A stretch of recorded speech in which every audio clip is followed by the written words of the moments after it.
What's up guys, it's Light Spiral here, and today I'm going to be bringing you a video of what I'm going to be calling the poor man's Hwa. So what I mean by poor man's is just a monster that is easier to obtain.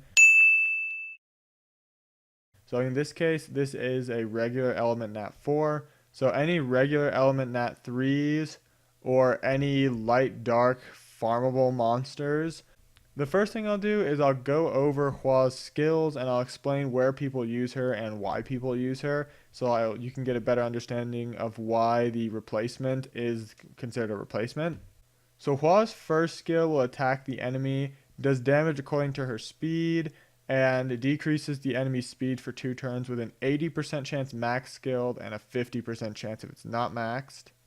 Hwa's second skill also does damage based on her speed, but this time instead of a speed debuff, it does a 3-turn dot. This skill has a much higher multiplier than the first skill, so this skill will hit a lot harder than the first skill.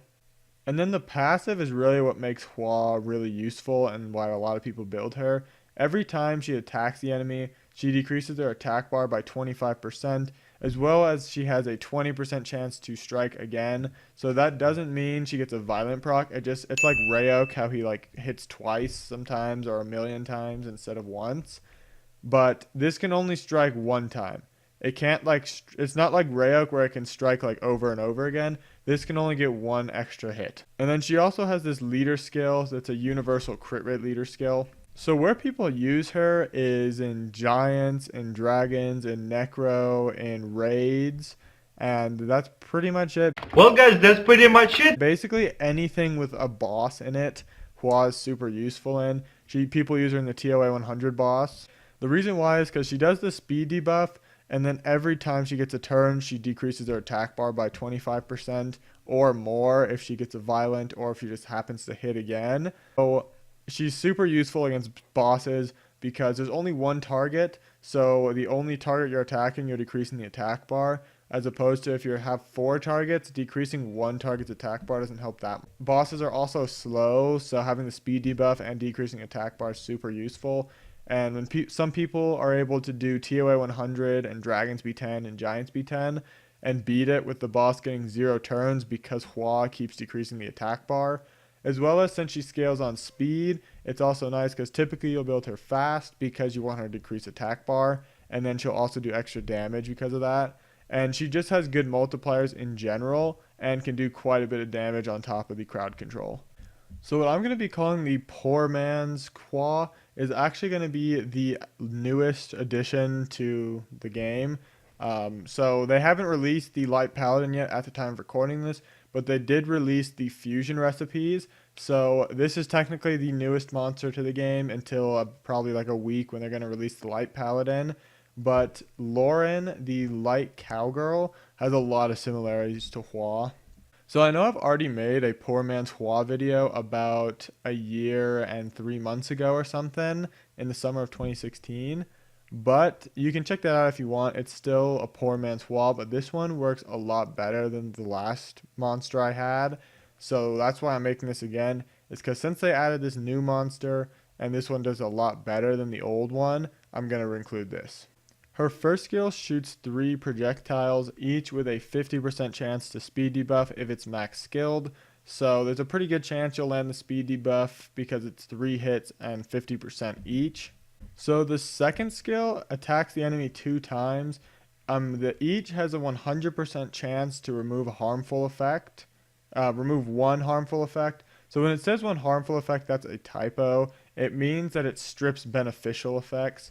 So it has the potential to strip 2 beneficial effects if you don't get resisted, as well as it attacks, and both times it has a chance to disturb the HP recovery with a 65% chance when it's max skilled, and this goes down to a 3-turn cooldown when it's maxed. So basically this has a chance to strip will and shield and then apply a heal block if you're using it in arena.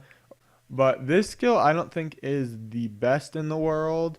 But the heal block is nice for stuff like TOA hard bosses that self-heal. And if you're going to use Hwa on those TOA 100 bosses, you'd use her instead. And then the passive is really what makes her like Hwa. Each attack decreases the enemy's attack bar by 10%, as well as has a 50% chance to defense break. So this makes her kind of better than Hwa actually, because this each time her first skill will decrease attack bar by 30%, and the second will only decrease by 20. But also having the defense break makes it so, and Hwa, you just get the speed debuff, but on this you get the speed debuff, the heal block, and the defense break. So when you're doing stuff like TOA 100 boss, I'm going to keep coming back to, normally you need the heal block and the defense break and a Hwa, but this person will make it so you just need this one unit, and then so you don't need to bring a Bella, and you don't need to bring like a Colleen or whatever it might be. That like if you're using Breon for heal block or whatever, or Bernard for defense break, she does all three roles in one, so she's going to be super useful to replace Hwa actually. She also has a universal leader skill of 18% attack power. It's nothing insane. Hwa has 19% crit rate, which is probably better than this, but it's better to have this than nothing.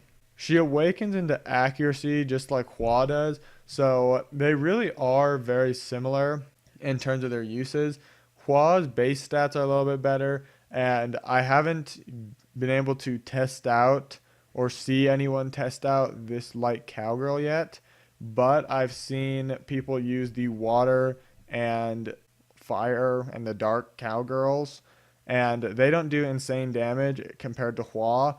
Hwa will definitely do more damage than this girl, but I would still say she's better because she can strip, she can heal block, she can speed debuff, she does more attack bar decrease, and she does defense break, which is just actually insane because her first skill attacks 3 times, each with a 50% chance to speed debuff, 50% chance to defense break, and a 100% chance to decrease the attack bar by 10%.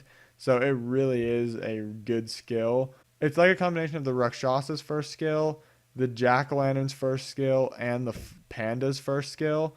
So it's really a good first skill. So I'm sure you guys can see where she's going to be similar to Hwa. I don't think she's going to be good in Giants because of the fact that multi-hits are not good in Giants, and she's going to cause the Giant to counterattack a lot.